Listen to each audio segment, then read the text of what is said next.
A'udzubillahi minasyaitonirrajim. Bismillahirrahmanirrahim. Assalamualaikum warahmatullahi wabarakatuh.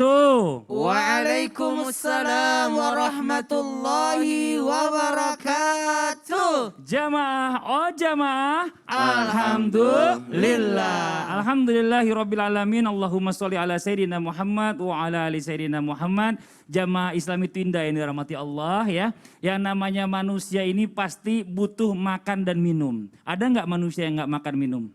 Nggak ada ya rata-rata ya, ini Masya Allah luar biasa ini ya. Nah sekarang nih kalau misalnya kita lihat nih teman-teman kalau lagi nonton TV banyak istilah yang ada yang bilang kulineran ya. Ada juga anak gaul bilang sekarang istilahnya mukbang. Ada yang makan banyak banget, wah sedot serut sampai kayaknya satu piring besar habis semuanya. Nah jamaah ini kita harus tahu nih, makanan dan minuman yang masuk ke dalam tubuh kita ini halal atau tidak. Nah karena ada beberapa makanan dan minuman yang menjadi perdebatan di kalangan ulama. Nah apa saja kira-kira hari ini kita akan bahas tentang makanan dan minuman yang diperdebatkan. Nih Masya Allah ya, ini mudah-mudahan hari ini pertemuan kita ini bermanfaat banget buat kita semua nih. Karena bicara masalah makanan minuman ini gak sembarangan. Dan alhamdulillah hari ini senang banget Islam itu indah, kedatangan tamu yang luar biasa. Ada guru kita, adik dari almarhum Syekh Ali Jaber. Ini beliau adalah Syekh Muhammad Jaber. Ini Masya Allah, Assalamualaikum Syekh. Waalaikumsalam. Masya Allah ya. Jadi kalau almarhum Syekh Ali Jaber ini udah ganteng, adiknya lebih ganteng lagi nih Masya Allah luar biasa. Berarti saya tidak ganteng dong. Ganteng Ustadz, ya Allah cuma beda versi. Ustadz kan versi apa? Versi lokal. Lokal banget. Versi lokal. Iya. Tunggu dulu. Saya ada berapa bersaudara? Alhamdulillah 12. 12. Masya Allah. Dan semuanya habis. Ya, Masya Allah, tabarakallah. Nah ini hari ini saya mohon izin sebelumnya buat Syekh Muhammad ya, kita hari ini insya Allah akan membahas tentang makanan dan minuman nih ya. Makanan dulu nih terutama nih. Katanya bicara masalah tentang makanan nih Syekh, makanan minuman ini yang masuk dalam tubuh kita kan mempengaruhi katanya semangat dari ibadah kita. Nah ini apakah ada hubungannya Syekh seperti itu? Mohon izin penjelasannya silakan. Tafadhol Syekh. Bismillahirrahmanirrahim. Assalamualaikum warahmatullahi wabarakatuh. Waalaikumsalam warahmatullahi wabarakatuh. Alhamdulillahi rabbil alamin. Allahumma salli wa sallim wa barik ala sayyidina Muhammad wa ala alihi wa sahbihi ajma'in. Amma ba'd. Ya, betul sekali, hubungannya luar biasa antara makanan dan minum yang thayyib, yang halal. Allah Subhanahu wa taala menjelaskan dalam Al-Qur'an. Ada ayat dalam Al-Quran yang menjelaskan hubungan antara makanan dan amal ibadah. Qala ta'ala, A'udhu billahi minasyaitanir rajim. Bismillahirrahmanirrahim. Ya ayyuhar rusul kulu minat tayyibat. كلوا من الطيبات واعملوا صالحا إني بما تعملون عليم. صدق الله العظيم. الله سبحانه وتعالى berfirman dalam Al-Quran, Ya ayyuhar rusulu kulu minat tayyibat. Makanlah makanan yang baik, yang halal. Wa'malu salihah. Dan mengamalkan amal salih. Kata ulama, Allah Subhanahu wa taala menjelaskan bahawa setelah makan yang thayyib halal itu memotivasi kita, mendorong kita agar selalu kita beramal salih. Karena itu orang na'udzubillah yang makan haram itu lemas ibadah. Enggak bisa beribadah, enggak bisa berqiyamul lail, salatnya salah satunya makan atau minum yang haram. Nah, salah satunya makan. Dan juga salah satu ibadah dan doa kita tidak diterima oleh Allah Subhanahu wa taala karena makan dan minum. Kalau ditanya, kira-kira kenapa doa saya belum diijabah? Kenapa amalan saya tidak dikabulkan oleh Allah Subhanahu wa taala? Saya merasa begitu. Coba cek makan atau minumnya halal atau haram. Ya. Kan Nabi sallallahu alaihi wasallam bersabda di hadis sahih, qal ar-rajulu yutilu as-safar ash'atha aghbar. Seorang yang musafir perjalanannya jauh, wa ash'atha aghbar, bajunya sudah kotor karena perjalanannya jauh, rambutnya sudah kotor karena sudah capek dari perjalanannya. Yutilu safar, yamuddu yadayhi ila sama. Nabi SAW menjelaskan sebab-sebab ijabatud doa. Kalau musafir doanya mustajab. Kalau musafir doanya mustajab. Tetapi ini musafir, capek, angkat tangannya ila sama. Wa yaqul ya Rab, ya Rab. Tetapi makanannya dari haram. Nauzubillah min zalik. ومشربه حرام وغذي بالحرام فأنا يستجاب له. Dari mana dia ingin ijabah doanya? Benar. Jadi kita bicara masalah tentang makanan ini sangat mempengaruhi ibadah kita ya, Syekh ya. Betul, Syekh. Karena kalau misalnya kita dengar banyak istilah halal dan toyiban. Jadi selain halal juga baik untuk tubuh. Betul. Karena nggak semua makanan ini toyib buat badan kita ya, Betul. Syekh ya. Ya. Ini masuk bisa jadi penyakit dan lain-lain. Nanti kita bahas lebih lanjut. Jazakallah khairan kasiran. Ya, Makasih terima banyak kasih. Syekh atas ilmunya. Nanti kita lanjutkan lagi. Dan buat jamaah yang ada di rumah kita akan melihat lagi sebuah tayangan tentang pemotongan hewan halal di Amerika Serikat. Ini dia tayangannya. Sudah 37 tahun bergelut di industri rumah potong. Dia memulai bisnis rumah potong halal setelah adik perempuannya menikah dengan muslim asal Kuwait. My youngest sister's married to a Kuwaiti Muslim, and we'd talked about, you know, over the years, and there's a lot of well, we call them backwoods operations in America where people go and get lambs and goats and stuff. Ini Masya Allah ya, ini satu pembahasan tadi kita sama Ustadz Maulana. Iya, kita kalau di luar negeri itu kadang-kadang suka khawatir ya makan satu hewan-hewan ini belum tentu dipotong dengan menyebut nama Allah. Nah sekarang kita tadi lihat di Amerika ini udah ada ternyata ya. Banyak muslim atau mungkin yang ada di sana memotong atau menyembelih hewannya dengan menyebut nama Allah. Tapi bagaimana jika hewannya dipotong dengan mesin yang modern? Nah kita coba tanya sama guru kita Ustadz Syam nih. Ustadz Syam, tafadhol Ustadz Syam. Baik. Tabe guruku Syekh Muhammad, Masya Allah, Ustaz Maulana, Mas Fadli, serta seluruh guru-guru kami yang dimuliakan Allah Subhanahu wa Ta'ala. Ba'da naqul a'udzu billahi minasyaitonir rajim. Subhanaka la ilma lana illa ma 'allamtana innaka antal alimul hakim. Amin amin amin ya rabbal alamin. Subhanallah, judul kita luar biasa nih, makanan dan minuman yang diperdebatkan. Jadi kita ini emang hobi berdebat gitu ya. Makanan dan minuman aja kita berdebat gitu. Apalagi tentang hadis sahih, tentang hadis dhaif, apalagi tentang hadis-hadis yang lainnya. Jadi orang-orang kita ini emang suka berdebat. Nah, manusia itu dikasih akal sama Allah Subhanahu wa Ta'ala bukan hanya untuk berdebat, tapi untuk memilah-milih makanan mana yang baik untuk dirinya. Tadi guru kita Syekh Muhammad Masya Allah telah menyampaikan kepada kita bahwasanya makanan sangat mempengaruhi ibadah seseorang. Allah Subhanahu wa Ta'ala katakan dalam Al-Qur'an, ba'da naqul a'udzu billahi minasyaitonir rajim, ya ayyuhalladzina amanu la taqrabus salata wa antum sukara hatta ta'lamu ma taqulun.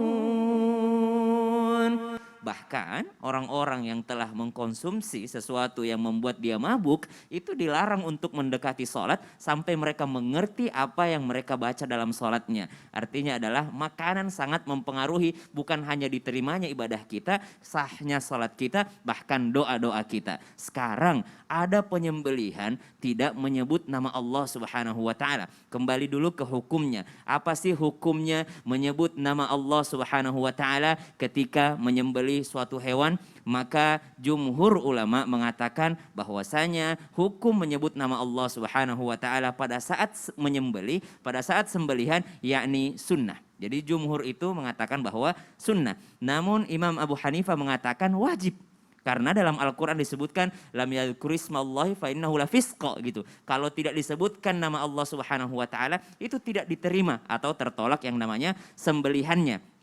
Namun ternyata Imam Abu Hanifah tidak memasukkan lagi satu hadis ahad daripada baginda Nabi SAW yang mengatakan bahwasanya sembelihan seseorang itu baik dia menyebut nama Allah ataupun tidak menyebut nama Allah, jikalau yang menyembelih adalah seorang muslim, maka itu adalah diterima yakni sembelihannya. Maka ulama yang lain yang mayoritas yang jumhur Syafi'iyah, Hanabilah, kemudian Imam Malik mengatakan bahwasanya ini adalah sunnah hukumnya, namun tidak bagi Imam Abu Hanifah. Imam Abu Hanifah mengatakan bahwasanya wajib menyebut nama Allah Subhanahu wa Ta'ala. Nah, sekarang kita mau kembali ke pendapat yang mana? Nah, kita kalau mau aman ikutlah pendapat pendapat yang umum-umum saja, sehingga ketika kita tidak tahu ini menyebut nama Allah atau tidak, selama daerah tersebut adalah mayoritas muslim, maka insya Allah wajib kita membaca basmalah sebelum memakan daging tersebut. Maka subhanallah, ini menjadi perdebatan juga gitu Mas Ya kalau Fadli. misalnya kita di luar negeri kan susah kita, kalau misalnya kita yakin, seandainya kita ada di negara yang Betul. mayoritasnya non muslim, bagaimana Ustaz Syam? Sekarang kita sudah tahu nih, oh ternyata yang haram bagi kita ya tadi B1, B2 gitu ya. Istilahnya adalah daging-daging yang diharamkan bagi kita. Nah sekarang dagingnya halal, daging sapi, daging ayam. Tapi kita nggak tahu cara pemotongannya bagaimana. Contoh tadi pakai mesin, kita nggak tahu yang motongnya pakai basmalah atau enggak. Basmalah selesai urusannya, ternyata hukumnya adalah sunnah. Sekarang penyembelihannya bagaimana gitu, kita nggak pernah tahu caranya. Maka ketika seperti ini keadaannya, kalau kemarin kita di Indonesia kita basmalahnya sunnah, maka ketika berada di sana kita basmalahnya jadi wajib sebelum makan. Jadi bismillahirrahmanirrahim lalu kita memakannya. Wallahu a'lam. Masya Namun Allah. penting dulu untuk Iya. mencari yang benar-benar halal ya. Benar. Penting, Jadi kalau sangat misalnya penting. seandainya masih ada pilihan lain, jadi kalau misalnya Iya. kita lagi traveling ke luar negeri, Betul. ya kan cari yang tulisannya di depannya ada halal gitu Betul. Ustaz. Gimana Ustaz Maulana? Aku ada solusi. Apa, Apa itu tuh? Ustaz? Makan ikan. Seafood. Iya iya iya iya iya iya. Seafood, Iya iya seafood. iya iya. Minyaknya takutnya juga kalau di luar negeri itu ya kan macam-macam ada aja pokoknya istilahnya deh yang bikin kita was-was. Nah buat jamaah yang ada di rumah nih ya, buat ibu-ibu pasti seneng dong pakai emas. Ya, apalagi emasnya 24 karat. Wow, sekaligus investasi bisa mempercantik diri. Tapi yang ini beda nih ya. Yang saya mau kasih lihat ini ada donat ya, berlapis emas 24 karat. Wow, gimana bentuknya? Ini dia.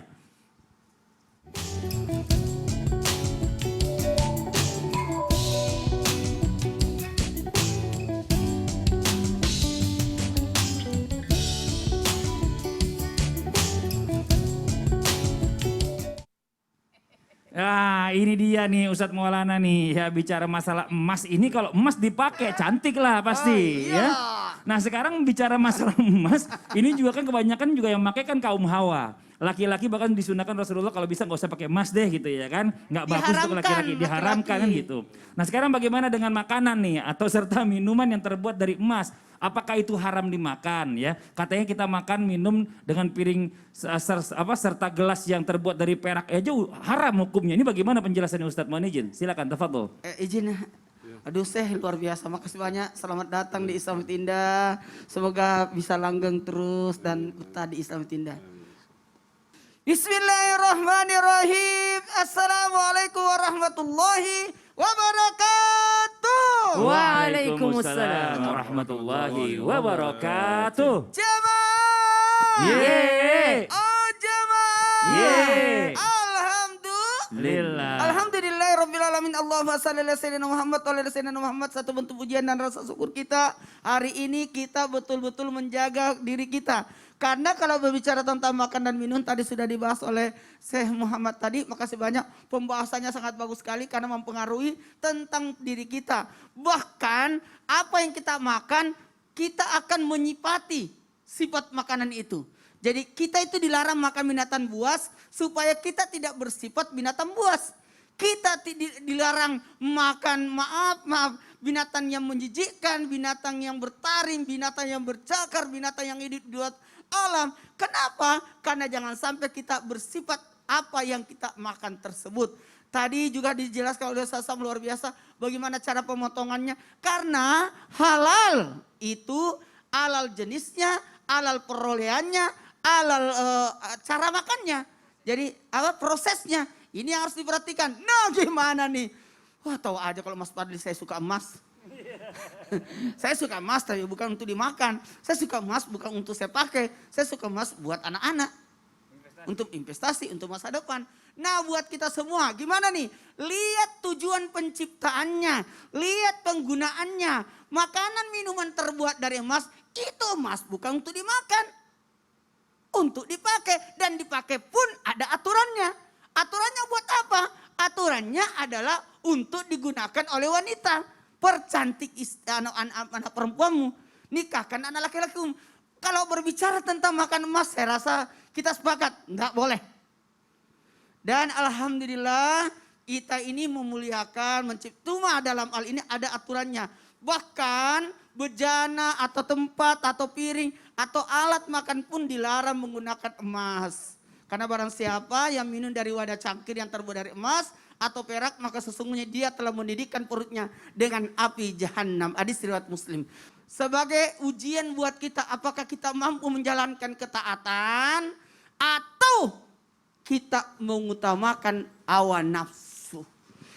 Hindarkan yang namanya kemewahan yang menghancurkan akhirat kita. Mohon maaf ya. Oh ya Ustaz. Aduh. Ya Allah, jadi intinya nggak sepakat kalau bicara masalah emas ini nggak bolehlah dimakan, Nggak boleh ya. dimakan. Jadi ini boleh buat investasi, Iya. ya, boleh buat perhiasan wanita, Iya. tapi tidak boleh untuk dimakan. Dan alhamdulillah nih kita mumpung ada guru kita nih ya, ada Syekh Muhammad Jaber ya. Kita ngobrol-ngobrol lebih banyak lagi sama beliau nih. Kita bicara masalah tentang zaman dulu Syekh, mohon izin sebelumnya nih.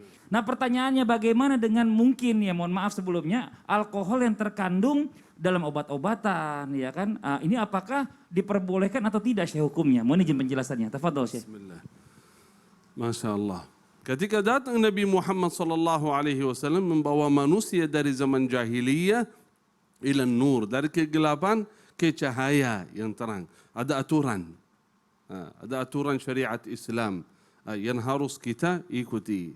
Tetapi ketika mengenai khamar, Allah Subhanahu wa taala tidak langsung sekaligus menharamkan minum khamar. Kenapa? Karena kebiasaan mereka, kebiasaan orang dulu mereka biasa minum khamar. Khamar itu agak susah mereka sekaligus langsung lepas jauh dari khamar. Karena itu ada bertahap. Di awal Allah Subhanahu wa taala menjelaskan mengenai khamr itu bahaya bagi kalian. Dosa besar di dalamnya. Saya mau baca Quran tadi, tapi ketika saya dengar bacaan dari Ustaz Maulana saya agak malu ini sekarang. Masya Allah bacaannya merdu sekali. Ya Rabbi. Masya Allah. Ada kangen Syekh. Iyalah Syekh. Di awal itu bertahap. Di awal Allah Subhanahu wa taala menjelaskan dalam Al-Quran, "Ba'da a'udzu billahi minasyaitonir rajim." يسألونك عن الخمر والميسر قل فيهما إثم كبير ومنافع للناس وإثمهما أكبر من نفعهما. Wahai Muhammad, ketika mereka bertanya mengenai khamar dan maisir, ya, Nabi SAW menjelaskan bahwa di dalamnya ada dosa besar. Ya ayyuhalladzina amanu لا تقربوا الصلاة وأنتم سكارى حتى تعلموا ما تقولون. Wahai orang beriman, jangan melaksanakan salat ketika minum khamr dalam keadaan mabuk. Gak boleh. Dari situ sebagian sahabat, udah berarti gak boleh salat beribadah ketika kita merasa mabuk. Gak boleh, kita tinggalkan khamr. Tapi sebagian berkata, udah ini bukan artinya haram. Gak boleh salat tetapi tetap boleh minum. Udah nanti kita minum ba'da isya lah. Ketika salat saya ibadahnya. Terus setelah itu ketika Nabi SAW dan sahabat berhijrah ke Madinah. Begitu sahabat sudah imannya kuat, Islamnya kuat, Allah Subhanahu wa taala mengambil keputusan bahwa khamar itu haram. Ya, يا أيها الذين آمنوا إنما الخمر والميسر والأنصاب والأزلام رجس من عمل الشيطان فاجتنبوه. Hindari jauhlah dari khamar. Itu jelas keputusan Allah Subhanahu wa taala bahwa khamar itu haram. Masya Allah, jazakallah khair, makasih banyak Syekh. Terus kalau dalam obat-obatan yang termasuk ada di situ gimana tuh Syekh? Ya, itu tergantung. Tetap nggak bisa juga ya Syekh, sedikit juga walaupun nggak sedikit. Bukan kita bilang nggak bisa sama sekali. Iya. Ya, karena dulu juga wa itsmuhum akbaru min naf'ihima, tetap ada manfaat di dalamnya. Itu tergantung dokter, kita alihkan ke al-ilmi. Kalau misal kita ada sebagian, ada sedikit untuk obat, untuk obatan itu wallahu alam nggak masalah. Iya, jadi memang benar-benar orang yang ahli banget yang bisa menentukan ahli, itu baik atau betul. tidak untuk tubuh kitanya gitu ya. Ini Masya Allah nih. Sekarang nih Ustaz Syam nih, saya pernah bertemu ada seorang sahabat saya gitu ya, yang nggak pernah makan itu. Kalau misalnya makan, mohon maaf nih, makan ada yang berasal dari darat dicampur sama yang berasal dari laut. Orangnya Ustadz Maulana namanya. Kenal kita berarti. Iya, saya kenal kita. Dan juga bukan hanya dicampur laut darat, beliau tuh guru kita Beliau ini. tuh cuma makan satu lauk doang. Satu lauk doang, Iya. nggak boleh. Kalau sudah ini aja nggak pernah campur-campur gitu Dari Syekh. dulu, Jadi kalau Syekh, makan daging, kalau ikan, nggak mau campur-campur. nggak mau campur-campur Syekh. Nah itu Masya gimana Allah. Ustaz Syam? Ini penjelasannya tuh. Jadi ternyata ada memang beberapa ulama dari kalangan Tibun Nabawi yang menjelaskan untuk tidak mencampurkan antara hewan laut dan hewan darat. Tapi Masya Allah. nanti. Nanti ya kita jelasin yang lebih lanjut. Nah ini buat sekarang. jamaah yang ada di rumah nih, ilmu lagi buat kita nih. Jangan sampai pindah-pindah channel ya. Tetap di Islam itu Indah. Jamaah, oh jamaah, alhamdulillah.